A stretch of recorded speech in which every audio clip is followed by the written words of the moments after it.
I didn't even do the whole timer thing. Hi Felicities, this is Jen Victor, and you are tuned into the channel with no name or standing. There's a whole new setup in my room. And so to the people Felicities, welcome back. To the new Felicities, watch a previous episode and find out why I call y'all Felicities. And if you are interested in hearing the experiences of a queer, non-binary, immigrant, Filipino that's doing a little bit of organizing, trying to make our pocket of the world in LA a little better, and looking fabulous doing it, this is probably the channel for you. If you're not interested in hearing about politics, styling, being bougie on a budget, and also hearing a little bit of shade thrown everywhere, then you might not like this channel, but feel free to hit the down like button, throw some shade, whatever, I don't give a fudge. And so welcome. Today we are doing a video finally. I've actually recorded quite a few videos, but I haven't posted it because it's not, there's just so much that I want to say, and like these videos can get really long, so we'll just get started. And today this video is about iconic handbags, and not necessarily iconic like all the brands, but I'm going to share 5 iconic handbags I have that are really great investments for your wardrobe and will stand the test of time. And sorry if I'm like standing up and moving around a lot. This is just a new setup I'm trying. This idea actually came up when I was following what was going on with Celine and the overhaul of the brand, and I think for me, you know, I'm not gonna throw any shade about what's going on with Celine, but the reality is I just don't. It's okay for a new creative director, a new artist, new person, like a new organizer, a new person to replace somebody and do their own flair of the work, but then, you know, you should have allusions or homages, an homage to what came before you, because that's part of the brand, that's part of the work that you're continuing. And so this is part of why I wanted to do this. And then also just thinking about the longevity of bags, like these bags, you're probably gonna get the most bang for your buck since they're gonna stand the test of time. And not about resale, but I think just about these silhouettes continue to dominate the market. And I'm not going to talk too in-depth about each bag, but I will share just my thoughts on it. And I can't talk about classic handbags without talking about my favorite. I've talked about this bag so many times. This is the Christian Dior Lady Dior in the medium color red with gold hardware, and this is a vintage piece. This one was bought from eBay and it's super beautiful. I believe this bag was created in 1994. And it didn't have a name. They called it the Chouchou bag, and then it was renamed the Lady Dior bag in 1995. This beautiful bag, and it's square shaped with this ergonomic, amazing handle, has really stood the test of time for the brand. It's been over 20 years, and they continue to make it in different sizes, different colors, different materials, even different patterns. And the iconic classic canage silhouette, canage bag with the classic medium size is probably my favorite within the whole framework of Lady Dior's. But you can't really go wrong with it, because while it's really classy and super luxe, it can also be worn very casual, and all the remakes that you've seen currently really attest to that. This bag definitely is while most people, you know, don't really know like all these handbag brands and designer stores and whatnot, like many people know this classic silhouette. Like, you might not have a Lady Dior, but you'll be like, oh yeah, that's like Dior. Like, obviously the charm's right here, but also it's just this classic silhouette. I think they hit it right on the nail when they made this specific bag, since it's super functional. And I've seen tons of variations of other brands make their version of the kind of square shaped top handle, but I think the Lady Dior and this kind of triangular shape is probably the one that's gonna outlast all of them. So that's number 1, Christian Dior. The next one we're just gonna go up is Louis Vuitton, and I will start specifically with this is the Louis Vuitton Alma BB in the monogram with the Vachetta trim. It has a shoulder strap. I didn't show the shoulder strap on the Lady Dior. And give me a second, I want to look up like, I want to make sure I have the right information. I looked it up because I just really and this information with this about the Alma I found out in Yugi's closet.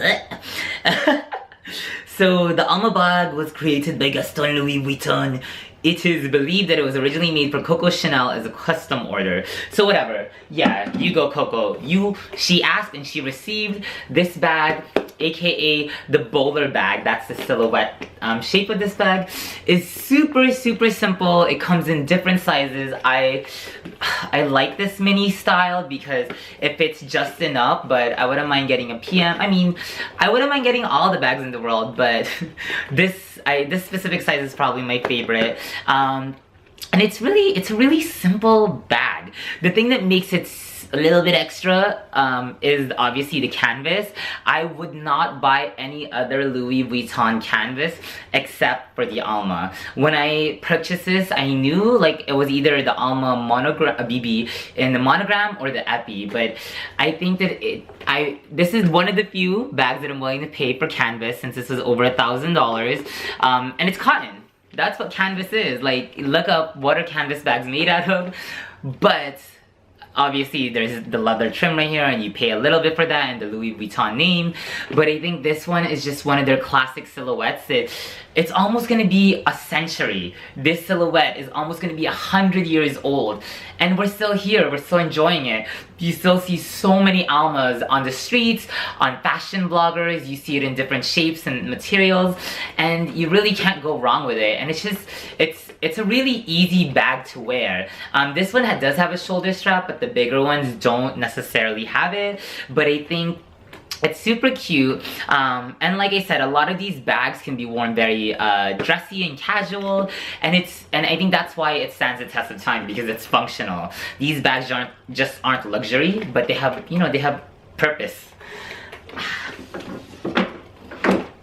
Okay. You can't talk about classic, iconic bags for Louis Vuitton without talking about the Speedy. This one is this is the Louis Vuitton Speedy in the Empreinte color Orient with gold hardware, and it is in the size 25, and it is the bandolier.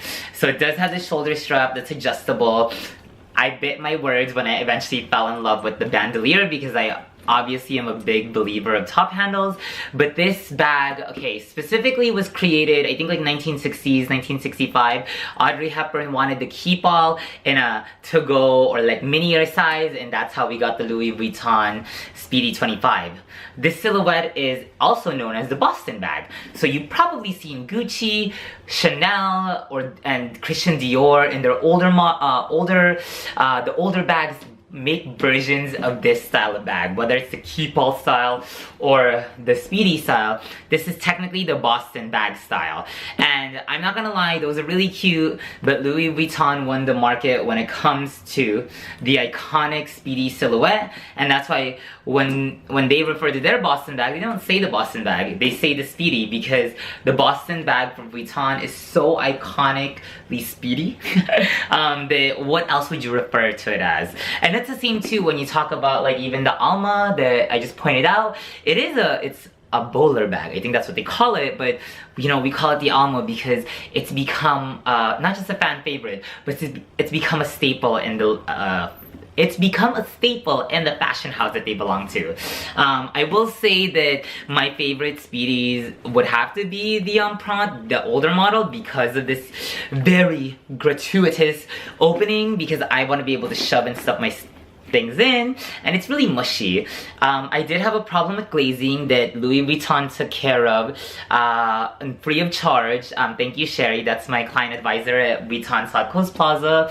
And yeah, I'm like really, I really enjoyed this bag. And you know, it's a classic. Duh. Okay. 2 more bags, and hopefully we won't go over the 15-minute mark. We will just jump right into, and there's like, I gotta clean that. So, this is the Chanel flap. There are so many versions of this. The most saturated, popular, overhyped, over-requested bag that everybody and their moms wants is the Chanel Jumbo Caviar Double Flap in the black with silver hardware. Everybody and their moms wants that, like, to be real. Obviously mine is this beautiful vintage bag. It has the bijou chain. Most people don't even know what bijou is, whatever. And obviously the silhouette is a little different in terms of this part of the bag, but overall the flap style bag is iconic to Chanel. This bag was made in like 1955, hence the 255 series of the reissues. And she definitely popularized the flat bag and the style of a shoulder bag where you become hands-free. There's all these moments in time where these bags kind of become iconic, whether it's the celebrity, the designer that requested it, or how it was popularized, how it was marketed. But this was a new era of women when you could go hands-free, have shoulder bags, and really take charge of your life. I don't really believe in gender norms since I'm non-binary, so you do the fudge you want. You wear your bags and you be hands-free, but if you want to have a top handle and still have power and smack a person with your bag, you go do you. So like I said, this beautiful bag is definitely a fan favorite in the Chanel world. Everybody and their moms covets for a flap, and I think you really, yeah, while it's so dressy, I wear it casual all the time, but it's really just beautiful, just in its simplest form. And even when you take out the CCs, just the whole classic flap style is just so easy to wear. I mean, I'm more of a top handle kind of person. That's why I sometimes will clutch this bag, like use it as a clutch, and even try to adjust it to make this into like a top handle. But the flap style is iconic Chanel, and it's super beautiful, super simple, super elegant, and yet at the same time, it does so little, and yet it does so much all at the same time. Cool. Okay, last bag. And obviously, you know what the last bag is gonna be, and this is from Hermes. And this is my vintage Hermes bag that was created, this was made in 1967. I think that was the year that I bought it, and I'm just looking it up. Pero like, there was, okay, so allegedly on Wikipedia, I'm just looking it up, it was in 1892 they created a prototype of the Kelly bag, but it wasn't until 1930s when they made the sac depeche, which is, it's a really cute bag. It's like the male version of the bag, but I don't gender my bags. I think it's just a bag. You put a bunch of stuff in it. This beautiful vintage Hermes Kelly, made in 1965-67, is in the blue marine size 32 Retourne, and so that's why it's the inward stitching. It is not the Cellier style where it's like all harsh and pointy. This is one of my favorite silhouettes of bags. I have like 4 variations of this bag. 1 Henry Bendel, 2 dupes, 1 purchased from Amazon, and then 1 purchased from Bagging. But I think this one is my all-time favorite classic. I think, yes, it made sense that this was the first ever Hermes bag I got, because it's both a powerhouse of a bag, it just exudes power, and yet at the same time, what is it doing? It's literally just, as my cousin would say, a granny style bag. But I think the silhouette, the very structured silhouette, the one top handle over the flap, and you know, like this kind of style of bag is just, it doesn't seem functional. I mean, once you put a shoulder strap, it can be a little bit more functional, but as a top handle, this is actually still very beautiful. And its construction, it seems really simple, right? Since it doesn't have any patterns. This is just a smooth leather, box leather. It doesn't have, you know, any bells and whistles.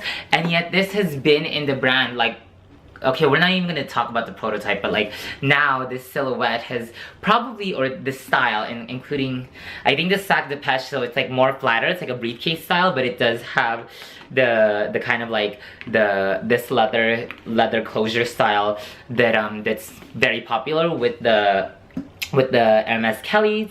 But this one, it just makes sense that it's a classic. Like when you look at it, you don't just think Hermes, you don't just think Kelly, but it's so simple. And I think that's the thing with Hermes, is that its history as an equestrian brand and like its functionality, like all the bags have an homage, right? Like this is what I was talking about earlier. Like it's an homage to what the brand is. Like, well, most of the people wearing Hermes aren't, like, let's be real, all the people wearing Birkins more than likely are probably not riding horses daily with their Birkins. This is part of the bag history that it comes from. And so I think that when you're talking about any of these classic bags, they've not only stayed for years to decades in the fashion house, right? But they've been made into different colors, different materials, different sizes, different prints and all that. And yet you still know what the bag is, you still know what the brand brand is, and at the end you still know the history that it's calling to, right? Where the simplicity of Hermes to the utilitarianism of Vuitton, to the understated elegance of Chanel, the Chanel flap, to be real, the simplicity of like the shape of the Lady Dior, and yet at the same time, it's history, it's story. These bags don't just become like another bag for the trends, but they stand the test of time. After trends die, what, 5 years later, 6, 7 years, they continue, and then they get remade, and then they still get made in their classic colors. And so these are my iconic handbags. These are the bags I think you should look into investing in terms of putting into your collection, because you'll get a lot of use out of it, and it won't be dated. They'll continue. You'll still see them. You'll still see them, like this one. This bag is over 60 years old, 50 years old, and guess what? It's still cute. And so I hope you enjoyed this video. I hope you enjoyed my iconic classic bags of these 4 fashion houses. And if you have any questions, feel free to comment down below. I'm sorry this was done super quick, but I wanted to do it in one take, in one well, this was the second take, but in one shot of this take. And yeah, thank you for tuning in. I hope you enjoyed. Bye, Felicities. And like I said, feel free to comment down below and let me know what you think.